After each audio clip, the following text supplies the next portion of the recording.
Brothers and sisters, I bring you greetings in the name of the Almighty God who gives us strength and confidence every day to continue fighting for freedom in our country, Uganda. Even in the face of many challenges, we soldier on knowing that God is on our side. I salute all of you for your resilience as we face this unprecedented coronavirus pandemic. In Uganda's case, the effects of the pandemic have been even worsened by the effects of bad governance. The majority of our people are hungry and simply desperate. In the coming days, together with fellow leaders, we shall come out to give direction to the nation on the way forward. Today, I want to address the issue of persistent fights and public spats between the people who profess to be fighting for freedom and democracy. I have noted with great concern comrades who are always fighting and attacking each other on social media. Some comrades have gone ahead to use social media to attack everyone within the forces of change. They are always promoting divisions and suspicions amongst the comrades in a very unprincipled manner. Some have gone as far as saying that people power is full of spies working for the Museveni regime. They have deliberately tried to demoralize and demobilize our comrades through targeted propaganda. We all know that this only benefits the regime, and yes, it greatly affects our struggle.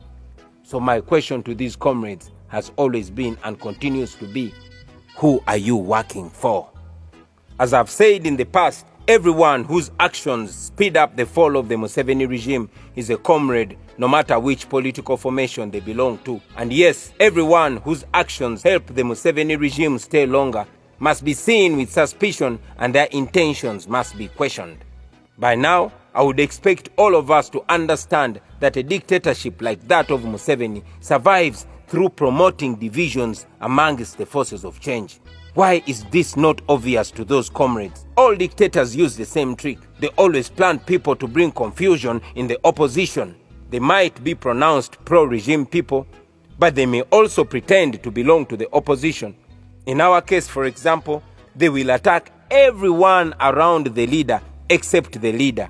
And the intention is that they want the leader to see everyone around him with suspicion. And of course, if the leader is to fall in that trap, then it could be very dangerous for the struggle as a whole. We must judge everyone by their actions. Until someone declares himself or herself to be against the people of Uganda, it is not our place to declare them spies. Why should we demoralize a comrade who wakes up every morning to mobilize against the dictatorship by calling him or her a spy? Question: am I then saying that the regime will not plant people in our camp? Of course not. All dictatorships survive because they use public resources to compromise people within the struggle. They also use violence, they co-opt the elite, and they unleash propaganda and capture all state institutions, just the way it is happening in Uganda. It is not a secret that Museveni has survived by buying off and compromising people within the forces of change over time. As leaders, we have a mechanism to know who amidst us might be working with the enemy. But I request that the same way you have trusted us with leadership, you trust us to deal with these individuals. We all know that dictators are always in the market, and those who make themselves available for sale will be bought. Some are bought expensively, while others are bought cheaply. It's like slave trade, where the negotiation is for human beings, except that in this case, the dictator not only buys the bodies, but also buys the souls of those people. President Museveni is not bothered about this because he never uses his personal money anyway. He does not sell his cows to buy off his opponents. No, he uses taxpayers' money, our money. The money that you and I work so hard for is what he uses to buy off a few of us, hoping that he will silence the loud voices yearning for change. For example, the money that he charges Ugandans to use the internet every day is more than enough to buy off so many opponents. In financial year 2018-2019, for example, 49.5 billion was collected from the OTT tax. Now, assuming that he was to pay 100 million shillings per person, he would be able to buy off 495 people with this money. Of course, there are some people who think their freedom is much cheaper than that, Therefore, the dictator has enough funds to spend on patronage and bribing. In any case, one of the first things a dictatorship like that of Museveni does is to make people very poor.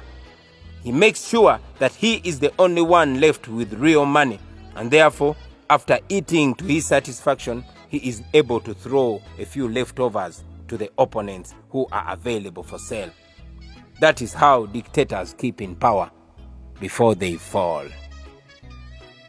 The Museveni regime has excelled in evil, and I'm sure in the years to come, historians will study about it as a classic dictatorship which used propaganda to turn the oppressed Ugandans against each other.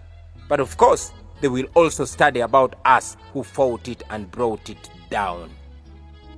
After stealing trillions and giving a few millions to some opponents, he uses some of those opponents to claim that they quit the struggle because they were not being given money. In my case, for example, the same regime that has blocked most of my sources of income uses people to say that I have a lot of money which I'm not giving out. My fellow Ugandans, let me repeat this again so that it sinks. The Museveni regime is buying people using your money. Those people who refuse to be bought will be harassed, intimidated, and some will even be murdered. So please don't be scared when you see all this. What we are involved in is a real war. We are struggling to get our country out of the hands of a clique of people who forcefully and illegally took over our country in 1986, and they now believe it is their personal property. They have turned all of us into slaves, and we must fight to free ourselves. We are fighting to dismantle an empire. There will be casualties, there will be defections, there will be people giving up, there will be sellouts, there will be betrayals. You will be with someone in the morning, and by evening, the person is speaking a completely different language. All this should be expected. But like the scriptures say, those who persevere until the end will be saved. What gives me comfort is the knowledge that those who sell out were never meant for the struggle. Those who choose today's bread over their country's future were never meant for the struggle. Those who choose personal comfort over the suffering of mothers and children were never meant for the struggle. Those who will drive new cars over the graves of murdered comrades, vehicles donated by the regime in appreciation for selling out, they were never meant for the struggle. The struggle, however, shall be won. It shall be won by those ordinary women and men of Uganda who understand that good has always and will always win evil. We shall win in the end because the people of Uganda are on our side. We shall win because history is on our side. We shall win because the law is on our side. And yes, we shall win because God is on our side. One falls off, the rest of us must move forward. Freedom is coming soon, and it will be our prize. Therefore, comrades, keep your eyes on the prize. No matter how dangerous and scary those dictatorships have been, they have always fallen in the end.